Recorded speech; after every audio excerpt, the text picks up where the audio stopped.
ओम शांति। ओम शांति। ओम शांति। जीवन को पलटाने वाली एक अद्भुत जीवन कहानी। अब आगे। अंतर आत्मा में गीता ज्ञान का स्फुरण और दिव्य विवेक की प्राप्ति। अब दादा को अंदर ही अंदर ऐसा अनुभव हुआ जैसे कि भगवान अव्यक्त अथवा गुप्त रूप में उन्हें गीता ज्ञान दे रहे हों। अब उनकी अंतरात्मा में गीता ज्ञान का स्फुरण हो रहा था और साथ साथ वे उस ज्ञान में स्थिति और अनुभूति का भी रसास्वादन कर रहे थे। उनकी बुद्धि को स्वतः ही यह सूझ भी प्राप्त हो रही थी कि गीता में भगवान के वास्तविक महावाक्य कौन से हैं और उनमें प्रक्षिप्त क्या क्या है।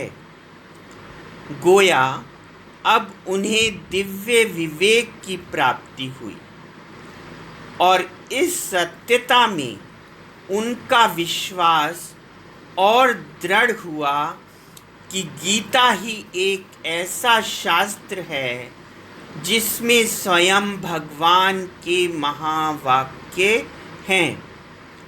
परंतु अब जबकि स्वयं भगवान उन्हें ईश्वरीय ज्ञान दे रहे थे और उसकी अनुभूति करा रहे थे, तो गीता शास्त्र जिसे वे नित्य प्रति पढ़ा करते थे अब उनसे स्वतः ही छूट गया था।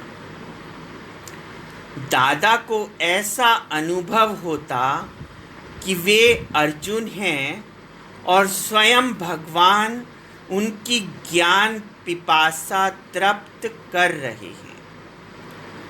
अब भगवान स्वयं भक्तों की आशा पूर्ण करने के लिए और गीता में दिया हुआ अपना वचन निभाने के लिए फिर से गुप्त वेश में आए हैं।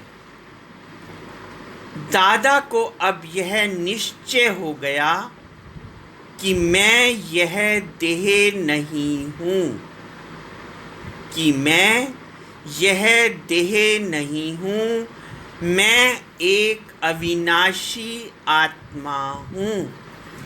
मैं एक अविनाशी आत्मा हूँ। यह शरीर विनाशी है। उन्हें ऐसा लगा कि अब उन्हें स्वरूप की सही पहचान मिली है और कुछ वर्षों के बाद कलयुगी पुरानी सृष्टि का महाविनाश होगा। इस प्रकार की गुप्त आवाज सुनकर वे अन्य मित्रों तथा संबंधियों को भी आत्मा का ज्ञान देकर उन्हें प्रभु के स्नेह में मग्न अपनी नज़र से निहाल कर देते थे। वे स्वयं भी आत्मानुभूति की मस्ती में रहते थे और अन्य सभी को भी कहते कि तुम आत्मा हो। अब उन्होंने लिखना शुरू किया कि मैं आत्मा हूँ, जसोदा आत्मा है, राधिका आत्मा है। इस प्रकार लिख लिख कर वे कुटुंब के सभी सदस्यों को आत्मा का पाठ पक्की तरह याद कराते थे। अब उनके संपर्क में आने वाले हर एक नर नारी को ऐसा अनुभव होने लगा जैसे कि उसके जीवन की ज्योति अब जग गई हो। हर एक को एक दूसरे से ज्योति का साक्षात्कार होने लगा,